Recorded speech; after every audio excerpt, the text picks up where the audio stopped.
In 1852, Karl Bodecker, one of the tectonic theorists, published his book on Greek architecture. In that text, he described a fundamental difference between the construction of the building, or as he called them, work forms, and the ornament, or art forms, that visually represent the static or mechanical function of the work forms. Because the art forms, read as tectonics, abstract the work forms could only be imagined as a constructional schemata, while art forms could also be free to symbolically represent the natural and the organic. This was most evident to Bodecker in the lines of the art forms, where the cymatium atop the cornice could be read as either ending or seam, or in the echinus of the Doric, where the load causes it to fold over and become a cushion with a distinct horizontal line. By 1874, Bodecker revised this view a bit to reflect impending modernity. First, to articulate what he envisioned as a fundamental rational plan to all Greek architecture, and second, to use tectonics as a conceptual basis for the development of a new style, most notably using iron. Indeed, for Bodecker, an unapologetic Hegelian, the new modern era would demand a synthesis of work forms to art forms, based on the hybridization and transmutations of forms generating over time. All of this, for Bodecker, could be read as articulations, or as he says, lines, on the surface of architecture as its main mode of expression. Moreover, Bodecker believed that these lines began in the mind and the hand of the architect. Bodecker's contemporary appeal is obvious. As a person interested in the animate life of forms, in their successive developmental phases, in their hybridizations and mutations and articulations, especially on surfaces. But for latter-day historians and philosophers, and especially those who have closely read Benjamin's historicist analysis of Bodecker, thank you and forgive me, Detlef, Bodecker is also curiously associated with the constitution of modernity itself. And I suppose, whether we like it or not, it is precisely this self-awareness of progressiveness that stirs such an interesting, potentially contradictory state.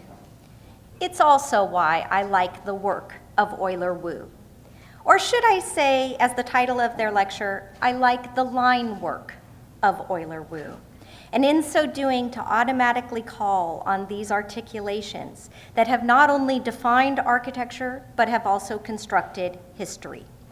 I wish you all here gathered the best of luck in discerning resolutely in the work of Oyler Wu the modern from the contemporary, in separating out a line from a tectonic, in determining if hand drawing and welding cannot have a stake in evolutionary aesthetic reaches. Twice, Oyler Wu have received awards with the word emerging in them. Like most young firms, they have done their share of installations.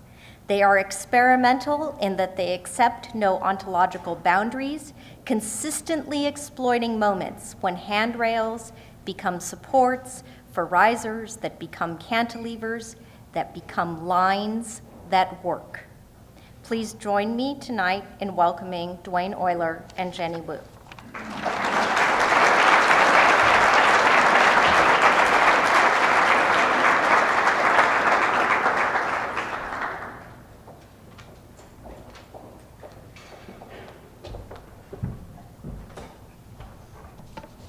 Thank you, Dora.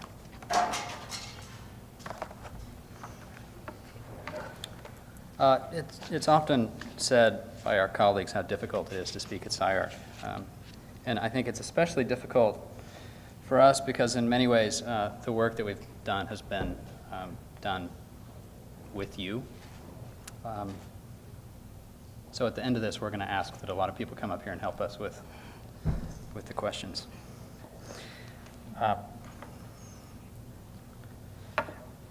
Rather than talk about a lot of projects tonight, what we're going to do is rather than talk about just a few in a really in-depth way, what we want to try to do is talk more about a set of issues that cut across all of the work that we do. So we're going to talk about a large number of projects, but many of them we're only going to touch on and as a way of kind of highlighting the issues that we're interested in. We're going to try not to take too much of a walk down memory lane, but for many of you, because you are so familiar with the work and have been a part of it, you're going to see a handful of things you've seen before. The last 8 years have brought a lot of changes. We came here about 8 years ago, and one of the most profound changes that's happened has been the shift in the way of thinking that the way that we think about the office, the way the office should operate. 8 years ago, we were doing projects that were in many ways one-offs. We would approach every project as though it was a new idea to be born. And we realized very quickly that we weren't making the kind of progress that we wanted to make. We looked at the architects that we admired, and they tended to be architects who worked on similar problems over and over again. Because that working on it in the same way presented new issues, and it allowed the ideas to snowball, to build on themselves, and become more robust over time. So in the last roughly 5 years, we've been working specifically on the issue of line work and ideas that surround that idea. And this is an idea that's been with us really since the time that we were students. This is a project of mine from 1993, undergrad work. At that time, really talking about the work as though it were purely about the interplay of light on a complex field of lines. And that interplay of light was fundamentally about experience for me. Coming at the same issue from a different direction was Jenny's thesis, which had to do with the idea of these really complex programs pulled from a series of circulatory lines within a city being tied into a type of knot, and the interest really being in that spatial intersection of multiple programs coming together and creating interstitial spaces. I think to talk about them as though they were two separate issues, now in retrospect, I think we were really working on the same architectural problem, but we were coming at it, talking about it in a different way. I've been doing these sketches for roughly 15 years that are probably best described as doodles. And while they're not really consistent in terms of a kind of form making, they're often very different shapes being made.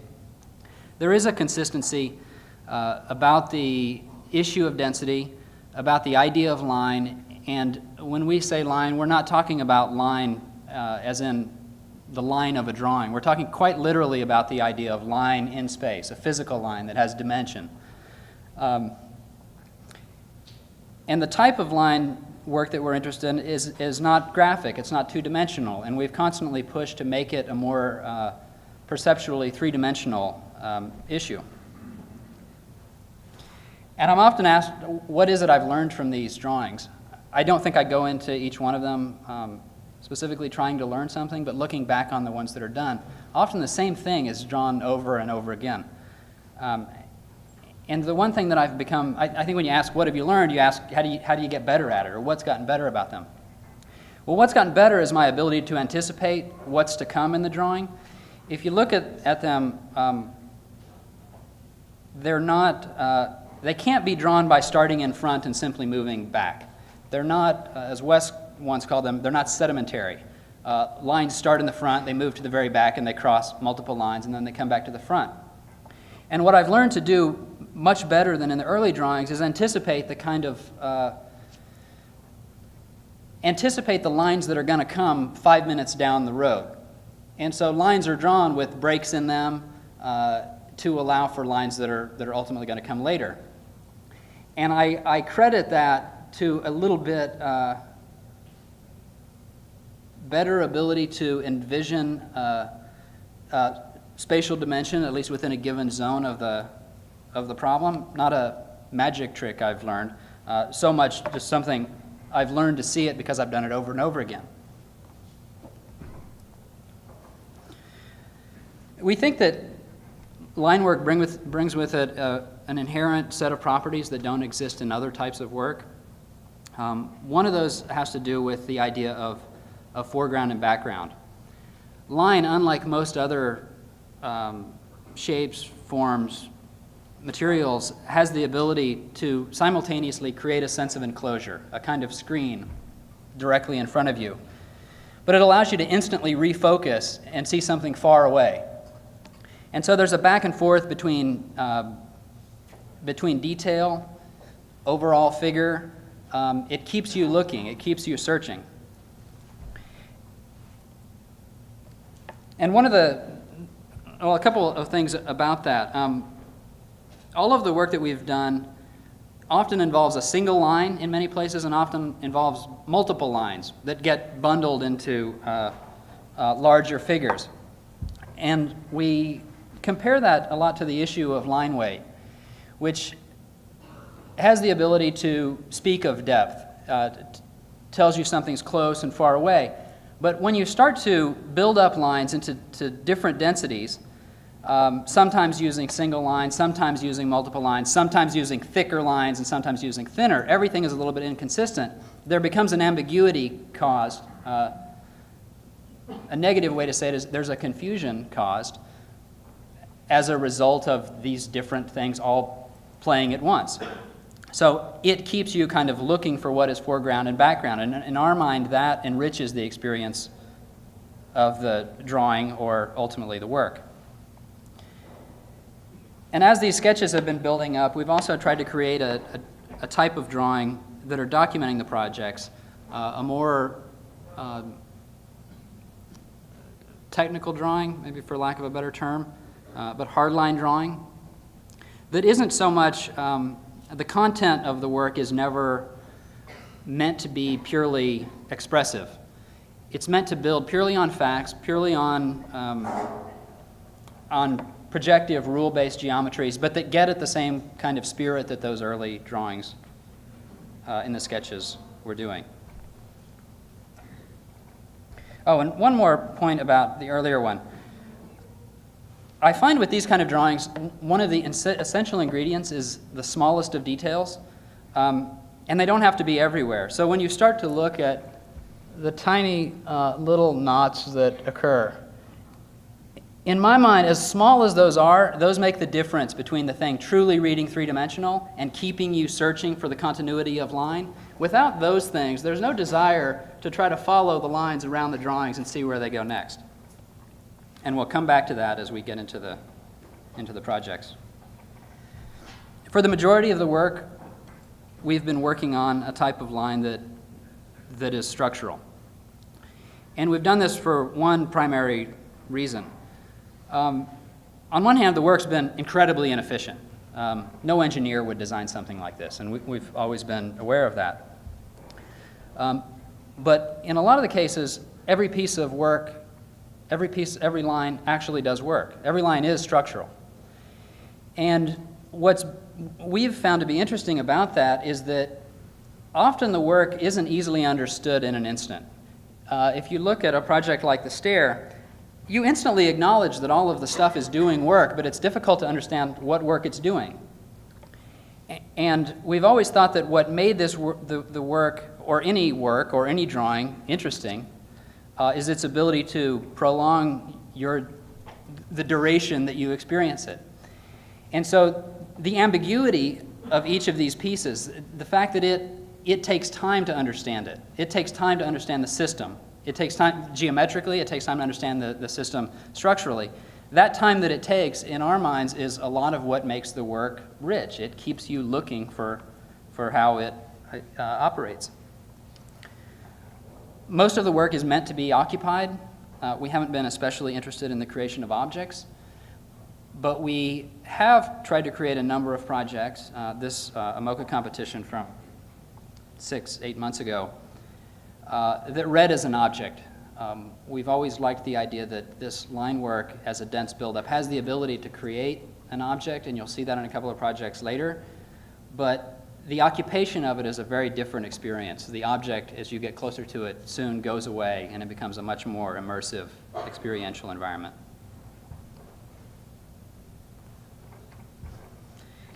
And most of the things that we've done very few installations, even proposals for installations that we didn't build. And building them has been the most fantastic learning experience for us. And you know, we've learned a little bit about materiality and how to do these fabrications, but the more important thing is they've taught us pretty important design issues that kept the work evolving in a way that it never would have had we not built the work. And a second is that with every project that we did, there were unexpected outcomes.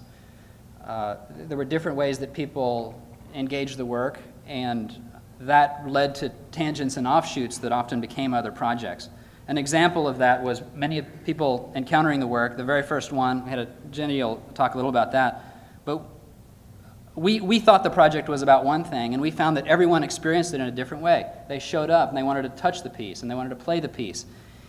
And that level of tactility that was really specifically about the line, Surface wouldn't have done it, for example, was an offshoot that we've worked on in several other projects. So a project in Taipei where tactility was really the issue driving the ideas. And a lot of line elements tend to have material behaviors that are specific to line. And we've tried to exploit that specific behavior in the making of a number of projects. It's often a difficult formal idea to work on, at least digitally. And so we tend to build a lot of very large models that help us to go back and forth between a material behavior, in this case tension, and physical, big models and digital models that are looking at form, dimensions, and the complexity of things that doesn't make sense to build in physical model. We've talked a lot about fabrication in previous talks, and we're not really going to talk much about that tonight.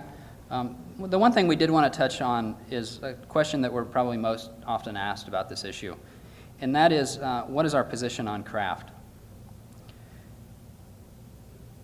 We don't have a particular interest in the idea of craft as it pertains to the final outcome of the piece. In other words, if you look at the piece in the end and you see something crafted or not, I'm not sure we care one way or the other. But we do have a really profound interest in craft as it over time helps to ensure for an architect, for a builder, whoever's involved in the design process, if that person is involved in the design process, we care that it forces a kind of intimacy that helps you make decisions at a smaller level. It helps the work get more resolved. We often imagine how the projects would play out had we not been making them ourselves, and the work is simply better. It's more resolved, which may lead to the question, does more resolved work mean stronger work?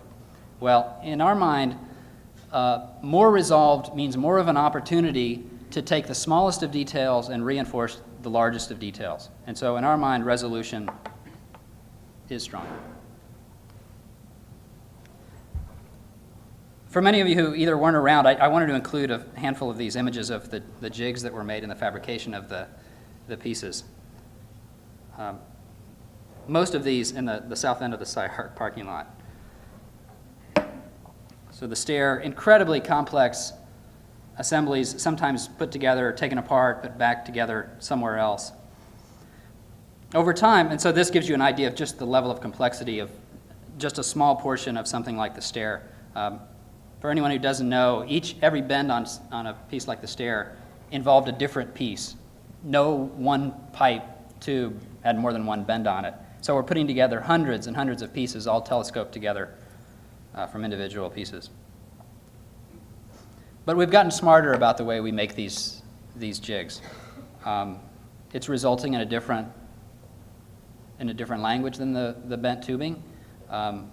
But we have tried to think more expeditiously about the way we can make things, for example, on a flat surface, and in easy ways three-dimensionalize them and ultimately put them in space.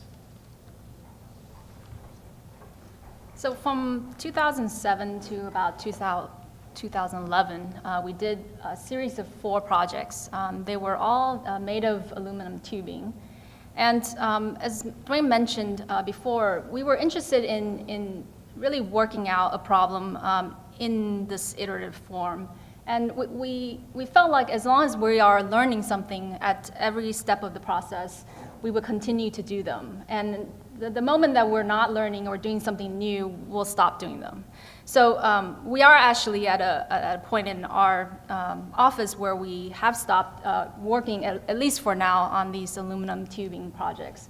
But I'm actually just gonna, we're not gonna talk about any of the project at length, but just to show that the trajectory of work that we've done, and basically what we learned from that. The first project was our kind of first installation. It was at the Materials and Applications Gallery called Density Field. And this is one of those things where we thought we were actually, our interest was much more site-specific, was about these kind of trajectories of lines that connected to different things on site. But what happened was that that what we learned when we actually built it was people were much more interested in kind of being a part of this thing. People were playing on it, they were actually climbing it. And at the end, it was also the idea of the way that the sparkle of the lines and how we created enclosure and canopy that became much more interesting to us. So at the end, we created this 24-foot cantilever canopy. The second project was for the LA Forum for Architecture and Urban Design, which we learned the process of bending, which in the previous project, we actually welded every single joint. While that seems like a very minor detail, it was actually a huge thing in terms of the way that these pieces were perceived, and also even just knowing how to do it faster and better. And this is also the first time this project actually involved movement, physical movement, although the actual movement weren't super interesting to us, but really it was about the movement of the eye in understanding both this as these pieces as modules, then as a field that creates this ceiling plane. So you can look, when you look at it actually as a reflected ceiling plan, it's actually these individual, basically identical mirrored modules. The third project is the Livewire project, which it was in the SCI-Arc Gallery, which was a stair that were made completely of 1-inch aluminum tubing. And we kind of furthered the idea of the modules so that they weren't identical, but they actually begin to have variation, basically mainly in the making of these wings and the steps and the handrails. And also in this case, we introduced the idea of surface. Obviously, it had to be walked on. And then lastly, we were interested in the idea of how you would occupy this and being a part of it and not, while it read as one thing from far away and something else as you move up it. And the final project is this project called Realize, and we were commissioned to do a tribute piece for the boxer Muhammad Ali. And like the previous few projects, the actual framework was made, were much more modular, but within it, we hung 1,300 punching bags in space. And from basically every other vantage point, it looks like a field of 3 different types of punching bags. But at the kind of a place about 35 feet away from the actual piece, you get the full view of Muhammad Ali.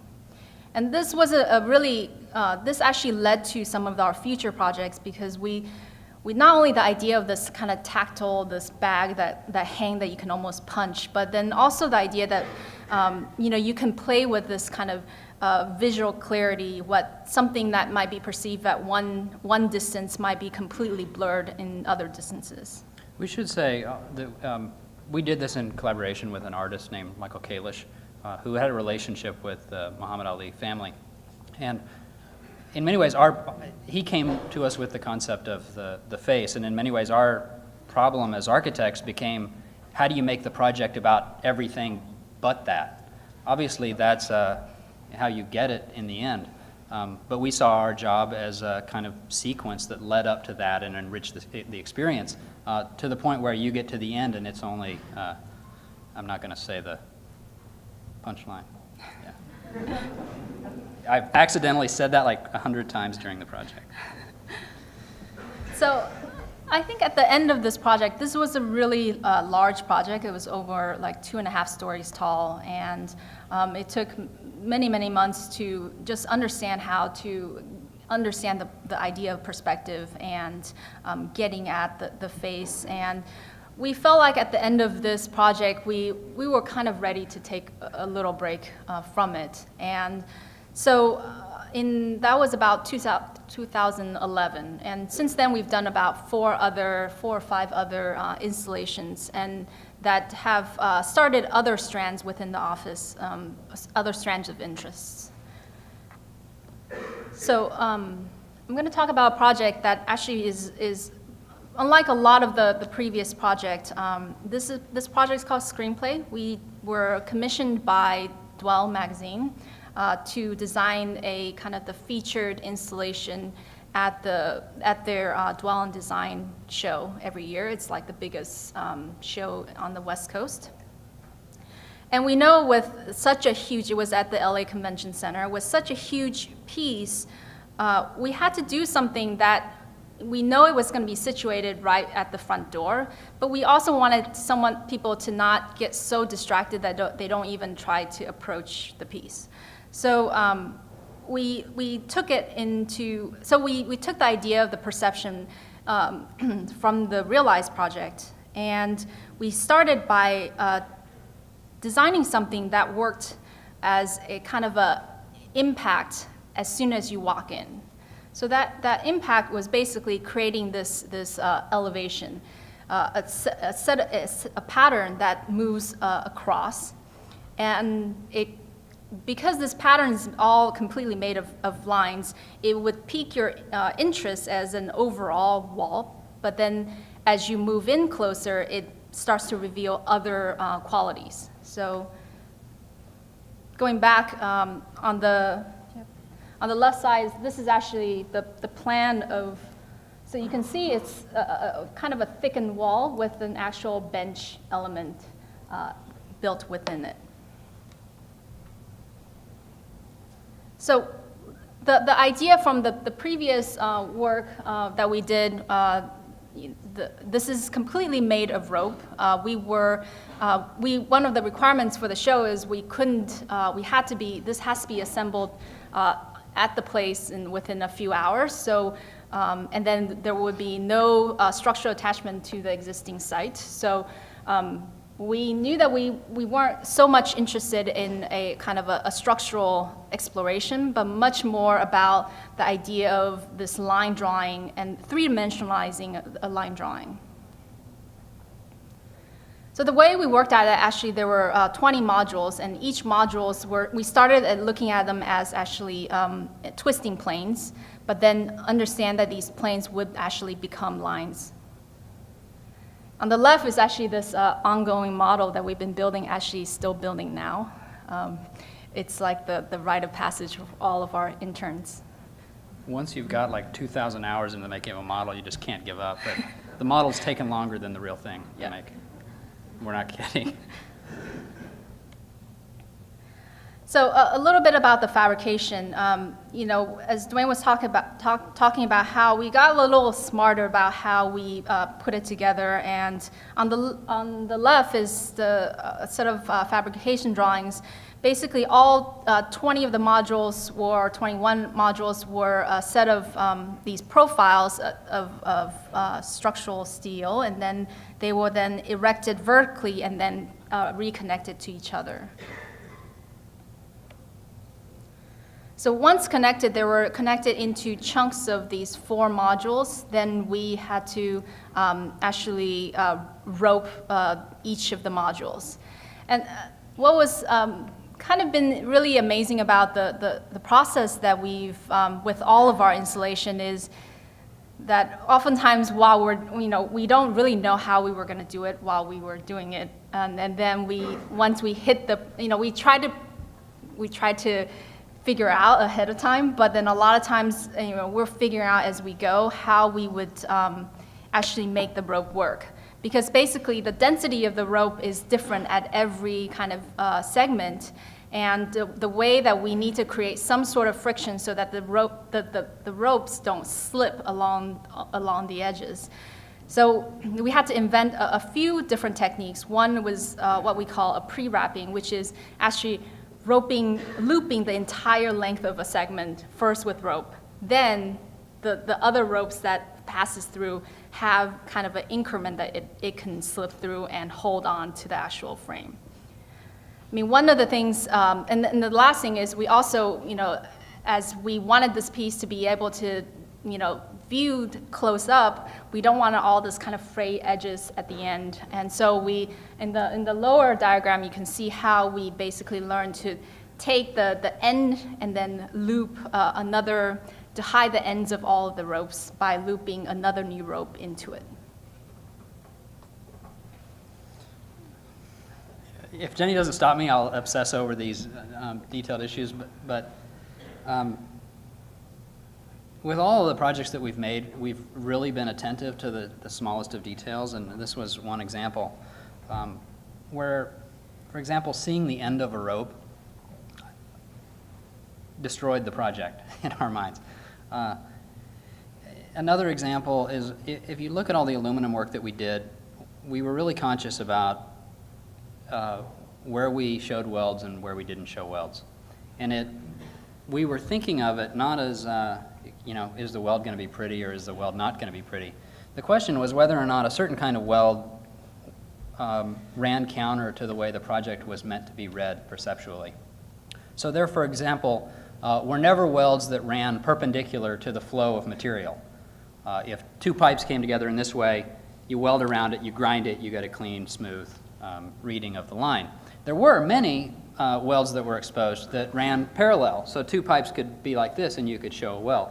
Now when a weld was done that was ugly, that became a problem and we'd have to grind it off and re-weld it. But the idea with those and with this one was that we were always trying to figure out techniques that kept the eye moving without getting bogged down in details that seemed fussy. It seems petty, but in my mind, this is what an architect should do. So the piece, all the other perspectives, so one of the things, after the kind of impactful elevational view, we wanted you to be able to get close, then you actually see the kind of twisting planes made by the rope, and as well as a lot of these kind of large voids within it. In fact, when you sit on the bench, you actually get a really, you actually get one of the really large cavities within the wall. So this is an image of the final piece.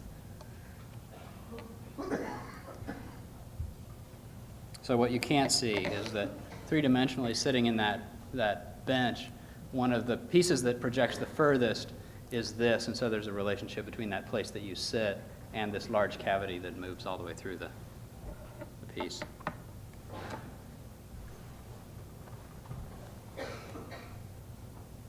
So on your right, you can see this image from the actual show.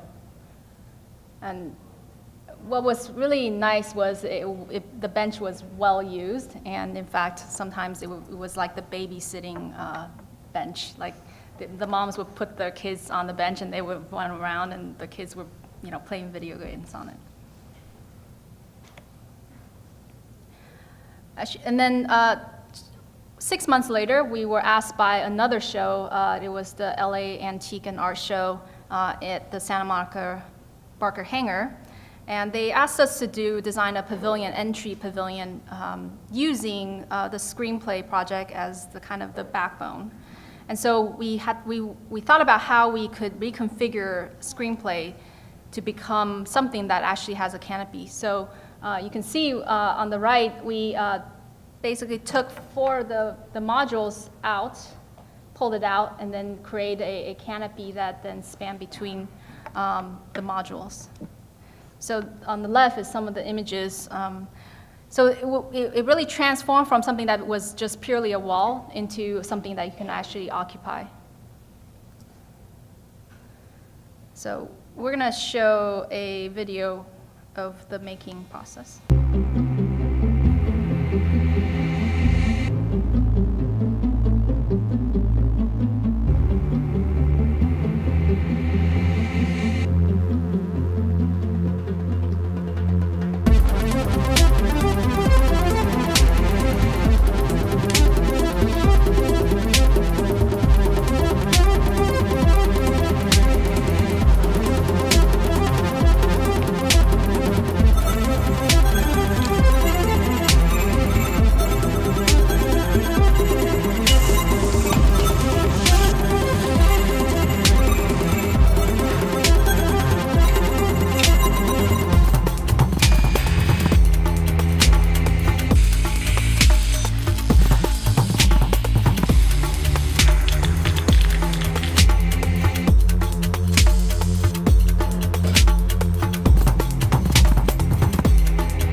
The last couple of years in the office have been a really transitional time. For one, I think, with the aluminum work, we reached a point where it was sort of put on hold, recognizing that it had played itself out, at least at that scale, and with that set of requirements. And at the same time, we were having bigger work that was coming along, and there were larger, more complex sets of things that had to be accomplished.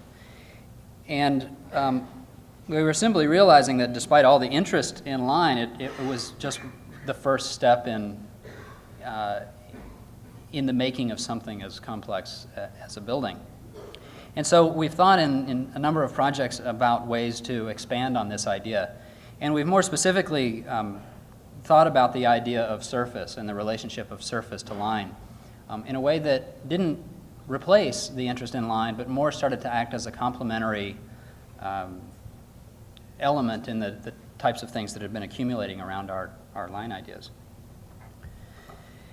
And like the drawings that we were doing that were purely of lines, there hasn't been a specific interest in a kind of form. There are rectilinear pieces, there are curved pieces. The interest is more in that buildup of density and space and all the things that we touched on before.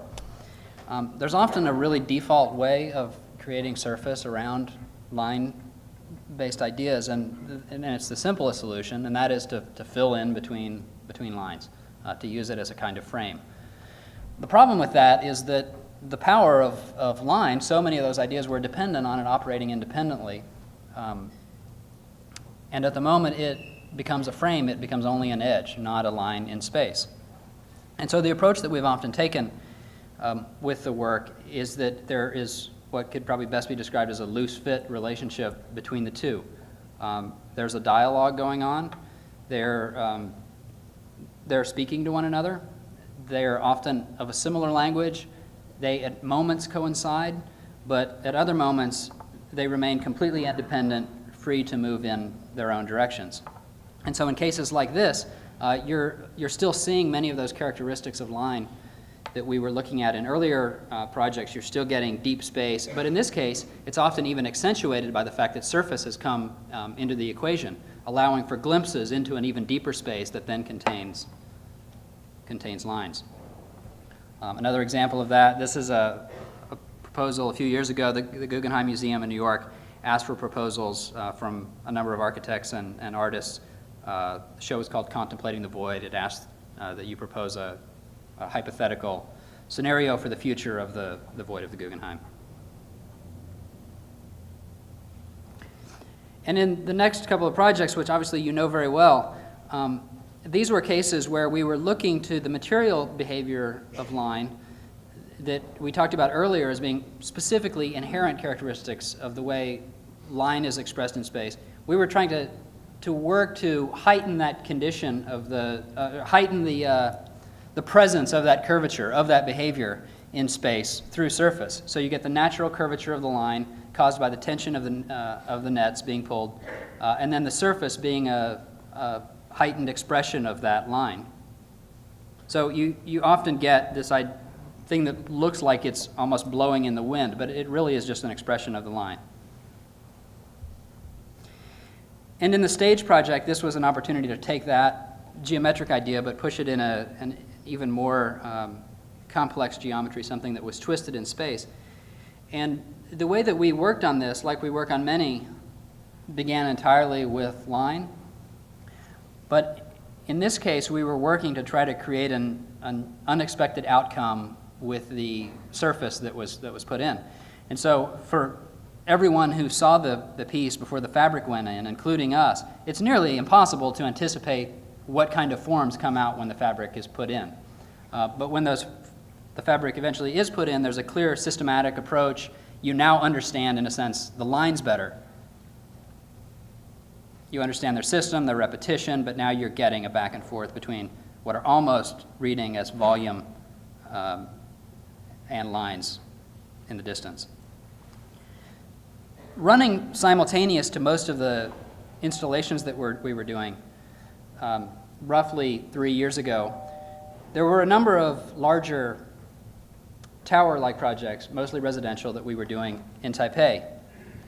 And our first instinct, based on what we were doing at the time, was to apply those ideas of line very directly to the projects. And I think we look at them, back on them now, and in many ways we're thankful that they didn't go forward.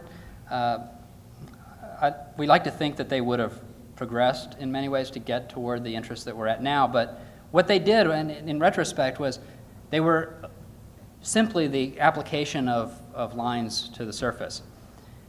We should say we were given the plans. Most of these projects are given to us, the plans figured out, and the ideas work with the surface.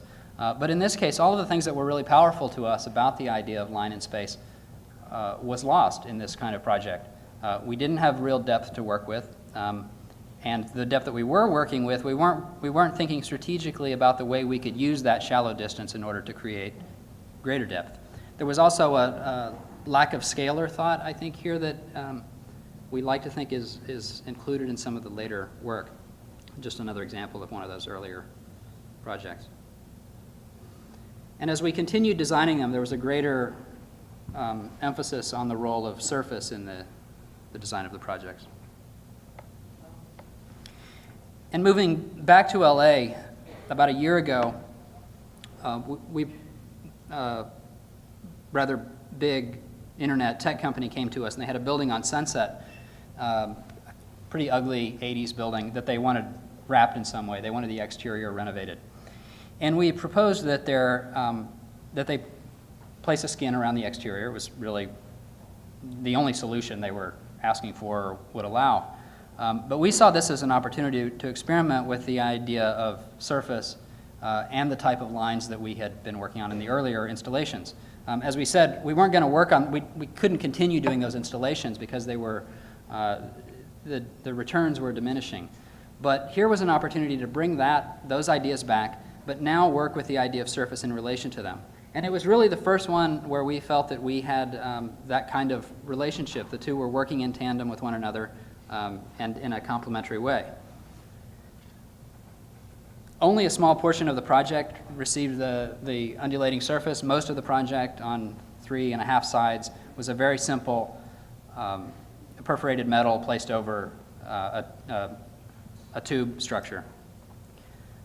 The project called for a restaurant down in the lower right-hand corner of the project, and it was that restaurant area, and it projected out from the building, no other projections on the building. And that was an opportunity to bring that curtain-like element down to allow it to move out, become canopy for the restaurant, and to reveal the structural system that was undulating below it. The one frustration of the project was that there was no interior work done at all. And we did a project roughly 6 months later that we had a very similar proposal for, but this was an opportunity to extend that curtain in. So the project is very similar. There's a kind of crack in the front of the building where that curtain now flows in, becomes a much more immersive experience, and something that extends up through several floors and through the roof of the building. So like our installation projects, we were exploring this idea of the play between surface and lines, and the idea that this loose fit cannot just wrap the surface of the building, but actually enter the building. So this is a project that's in Catalonia, Spain. We started working on it last year, and this was we felt like was really the first opportunity we really can kind of play with the idea of making this skin and structure become much more spatial. So the project was a villa, a very large villa, and it was in a really amazing PGA golf course there. Actually, it was it's a project that they asked about 11 or something like that, 11 architects to design different villas. And so this was our site and our proposal. It started as a very simple kind of basically 2 bars. The one bar on the right is basically the main sort of public family space, and then the one on the left is the kind of private bedroom space. And then we use the actual skin and structure as a organizing element within the project, running through the main center spine. So the actual surface started as a very simple planar elements, and it started to twist and then start to tear. And then it negotiated between the 2 bars that one was actually sitting above on a second level, and one was below, which allows you to create this kind of slippages between the private and the public, and also kind of a lot of these oblique views and sharing of flows and spaces. So you can kind of see in this image how the surface started as a kind of a canopy from the outside, then actually enters through the building and then splits, and it actually runs up the building on the right side to the bedrooms, and then down to the living spaces.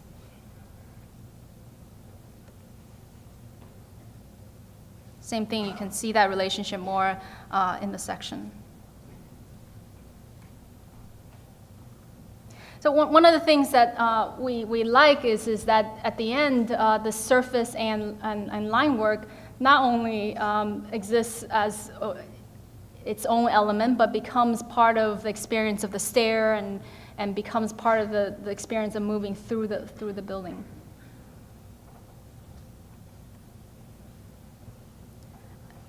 And the exterior shot. And so back to the idea that Dwayne was talking about between the loose fit, I think especially in the canopy element, I think it's difficult to tell at least what is actually working structurally versus what is actually defining certain geometries or flows within the building or on the exterior.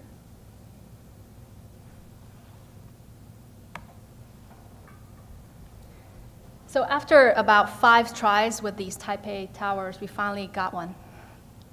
So this is the site of our building, the actual, this is the existing building that's going to be basically right here. It's going to be torn down, and we were asked to design a 16-story residential tower at that space. So a little bit about the site. Taipei has gone through a lot of kind of rezoning within the last, I would say, even 5 years. And before, because of a domestic airport that was nearby, no building was above 10 stories, and that was usually on the outskirts of the city. So now they have allowed taller buildings to exist in the city, and so there's like a flurry of high-rises that are being built. Although because they're actually being built a lot of time one next to the other. And our site is this one right here. It's actually right next to a highway, elevated highway. And then on the other side, this is an elementary school. And then across the street is a middle school. So basically our building will be seen basically unobstructed on 3 sides of the building. And also the view out is pretty incredible. So this is the elementary school. This is the actual site. So when we were, when we're first asked to do and this would be a really high-end luxury high-rise, we were really excited, and then our clients, and not just them, but previous clients have basically, they have something in mind what that means. And so this will pretty much define what that means. So we've been given the idea of how about a Victorian-style high-rise. We've, everything from, this kind of Art Deco, ornate, gold, to just, and then the right is really, you can kind of see the sort of typical cookie cutter high-rise buildings in Taipei. Sometimes you're even asked for a combination of something like Tudor and Renaissance in a tower. It's truly amazing. So, that was what we were going against, and we wanted to do, obviously, not that. Just a little bit more about the typology of housing. On the right, this is what's fairly typical. It's pretty much covers an entire city. It's very different. Taiwan is very different from China in that I think they're much more conservative in terms of their architecture, and also willing to try something. I think once something new has been established, they all jump on it, but they're all kind of slightly scared to do something new. And this is probably especially true of the development world. Yes. You're starting to see a lot of really interesting competitions there, but developers are still very hesitant about proposing something that they don't think they can sell, as any developer would. So on the left side is actually what happens, years later, and when people are kind of much more concerned, less about kind of the overall design of the building, but more about how can I expand my own unit to get another, balcony or hanging closed space. And while I think this is not ever something that they strive for, this was actually a start of something where we thought, actually people could like variation, and that's what we wanted to try to do instead of the right side. Like a lot of the earlier projects, our first instinct was to go back to an idea of lines. And we started by looking at ways of pulling up lines that existed on the street, lines of movement from the freeway, pedestrians on the site. And it didn't take us long to realize that we had been down that road to some extent. And in many ways, we liked the idea that this served as a framework. We liked the idea that lines gave it the ability to be read as something that crossed over the surface, that broke down the idea of repetition, and the floors and the breakdown of the units. But we did find that in many ways, the lines served to unify the thing into a single gesture more than it did break it down into something that was about variety.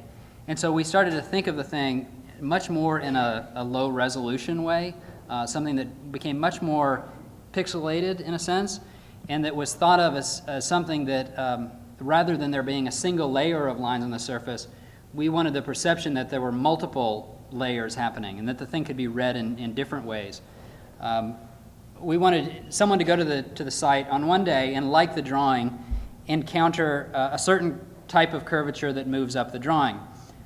But the next day or moments later recognize a completely different set of lines that are just happening at a different depth and not moving completely parallel to those to the previous set of lines. And while that's being said, we're still working with about 5 feet of depth in terms of the depth that we can actually play with. So, so then we really thought about how we use both materiality, texture, and depth to create this much more deep spaces than what it is. So we took kind of this pixelation and started to create these panels that are on the building as a first layer. But then we also thought of them as not just one layer, but it was a layer of mesh with a layer of glass. And then also even we were working hard in even getting the kind of the balconies and the back wall, and as well as the windows, and then, you know, actually several layers of different types of fritted glass to assemble this kind of 5 feet of depth. So at the end, you can see that there is many layers in here, and with using different materials, as well as a line work that then sometimes run with the panels, sometimes run in a totally different system from the panels. But through that's how we began to think about this kind of this sort of variation of reading, but still somehow maintain that every single unit plan is exactly the same behind it.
I was teasing Dwayne and Jenny about the hurdle obstacle. If you want to come up and get something, you got to really want to come up and get it.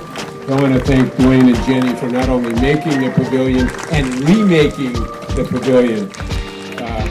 Nice job.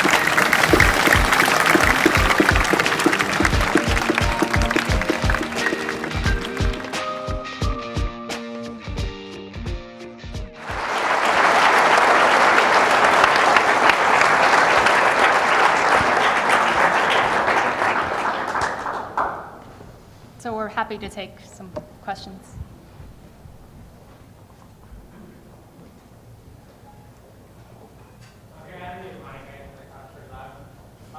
What? In terms of like, I really, in terms of like, I guess programs or architectural typologies, what do you guys are looking forward to in the future? Like, I know right now it's how you guys are doing a little bit of housing, but just besides that, what else are you guys really, that would be a dream kind of job? I don't know if we have a dream job. We want to do the kind of project where we can create more immersive environments within full buildings. You know, like I said, it's been frustrating to do skin jobs. You know, and we've tried to experiment with as much as we can to get at a more spatial idea, but anything that gives us more depth to work with, we're happy with. And it's small, large. I remember I used to say I'd be happy doing really small projects the rest of my life. And Jenny used to say I'd be so happy never doing small and only doing big. And we've landed in the middle now, and the interests are much more in the kinds of spaces, less on the type of work it is. And so we do both. Yeah. Anything else? Kind of the opposite end of the spectrum. How much investigation did you do when you were deploying ropes and lines and stuff into the property of the material itself? In other words, how did you land on using that particular type of braided line? Did you try three-part line? Did you try steel cable? You know, all of that stuff. And were you thinking about the how the project, like for instance, the bench was going to be used on a daily basis? Was that part of your thinking, seeing how it would degrade, or you know, that sort of thing, hold up? Two things come to mind immediately. The reflectivity of the rope was key. If you look at all those projects at night in the light, there's an incredible sparkle from the rope that mattered to us.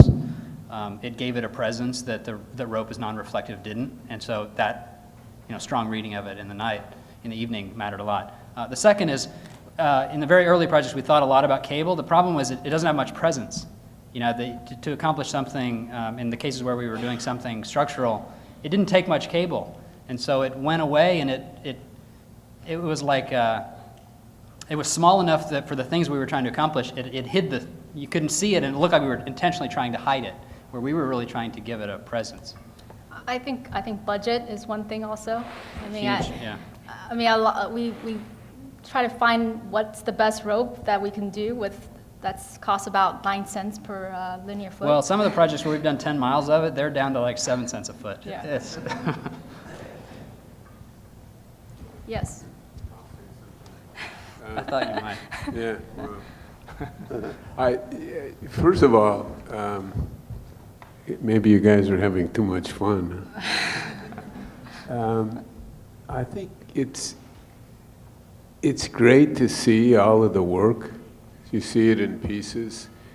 And I think it might be fair to say that you guys invented something. I mean, you invented a different way of seeing and looking and constructing. And although there are antecedents for it, it seems really very much to belong to you in a personal way. So although you could associate it with other things that are going on, it seems to be outside of what one would consider to be a sort of digital production of architecture in a generic way. So I think this is great because it means it really belongs to you in a more introverted way, and you're producing something very much so far on your own terms. The couple things that interested me, and one is the translation, the transmutation from the drawings that are freehand drawings to something which is mechanized and constructed. And one issue is what you lose when you do that. It's actually a very different thing. I think, to me, some of the most intriguing images were at the beginning when you're showing those. They're not really sketches, and they have the quality that belongs to unusual architecture. They're incredibly obsessive. And you know, and anybody who works like that can appreciate that kind of density and tenacity. It's not so clear you get that once you build it. So there is an issue about going from one to the other, and a fabrication mechanism which streamlines it, homogenizes it, and makes the lines in a much more consistent way.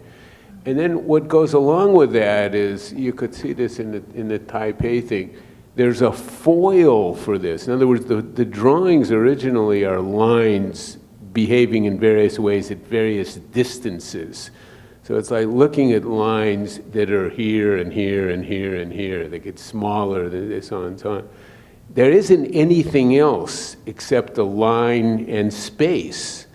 But when you make the building, the Muhammad Ali thing would be the exception, pretty much, although the surface where the guy's face shows up maybe would be the exception. But everything in it belongs to your repertoire. So it seemed like that was the most pure rendition.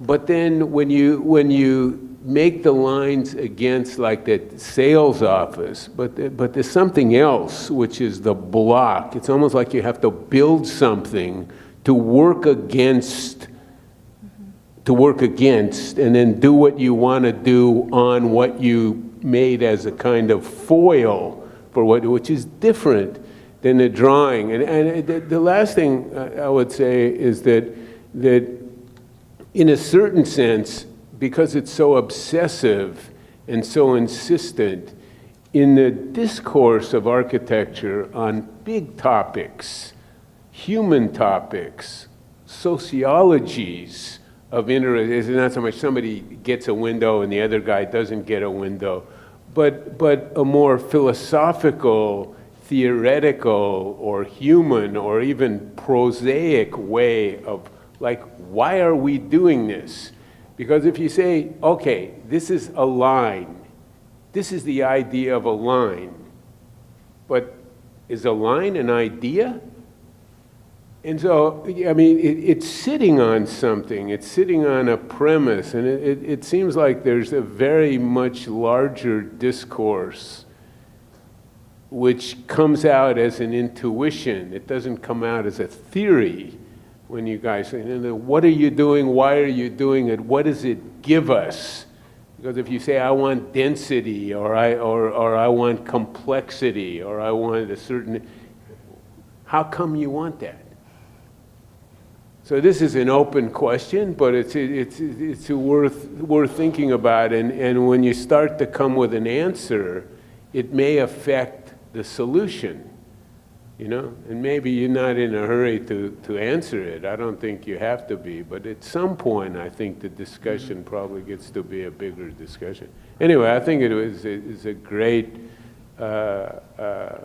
lecture, very unusual lecture, and I have to say, that it's wonderful to see SCI-Arc in a position from time to time to be able to help people do what they can do, you know? So this is, I think, part of the mission of the school, and I think in your case it fulfilled its mission.